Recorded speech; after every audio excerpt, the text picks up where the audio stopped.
धूम्रपानामुळे तुमच्या शरीरात जवळपास कुठेही कॅन्सर होण्याचा धोका वाढू शकतो।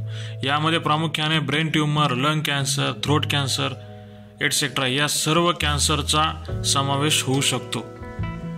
धूम्रपानामुळे तुमच्या हृदय व रक्तवाहिन्यांसंबंधी आरोग्यावर परिणाम होतो आणि तुमच्या आजूबाजूच्या लोकांवर जे धूम्रपान करत नाहीत त्यांच्या आरोग्यावर देखील परिणाम होतो। स्मोकच्या संपर्कात येण्यामुळे धूम्रपान न करणाऱ्या व्यक्तीला धूम्रपान करण्या इतकाच धोका असतो। धूम्रपानाचा इन्सुलिन सिक्रेशनवरही परिणाम होतो, ज्यामुळे तुमची इन्सुलिन प्रतिरोधक क्षमता विकसित होण्याची शक्यता जास्त असते।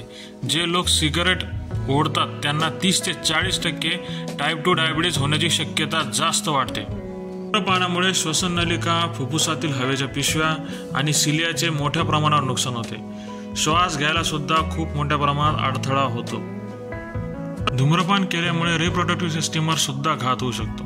तसेच पुरुष आणि स्त्रियांमध्ये रिप्रोडक्टिव्ह सिस्टीमचे हार्मोन कमी होण्यास देखील कारणीभूत ठरू शकते। परिणामी लैंगिक इच्छा कमी होते, रक्तवाहिन्या घट्ट होतात, ज्यामुळे रक्तप्रवाह रोखला जातो।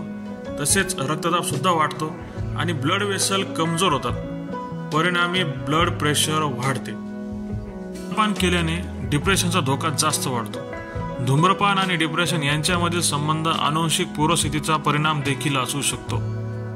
सोरायसिस बद्दल संशोधकांना निश्चितपणे 2 गोष्टी माहीत आहेत। प्रथम म्हणजे त्यांचा अनुवंशिक संबंध आणि दुसरे म्हणजे नॅशनल सोरायसिस फाउंडेशनच्या म्हणण्यानुसार तंबाखू खाल्ल्याने आणि धूम्रपान केल्याने सोरायसिस होण्याची शक्यता दुप्पट पटीने वाढते। तर चॅनलला नक्की लाईक करा, शेअर करा आणि सबस्क्राईब करा आणि नवीन व्हिडिओचे नोटिफिकेशन मिळवण्यासाठी बेल आयकॉन प्रेस करून अपडेट मिळवा।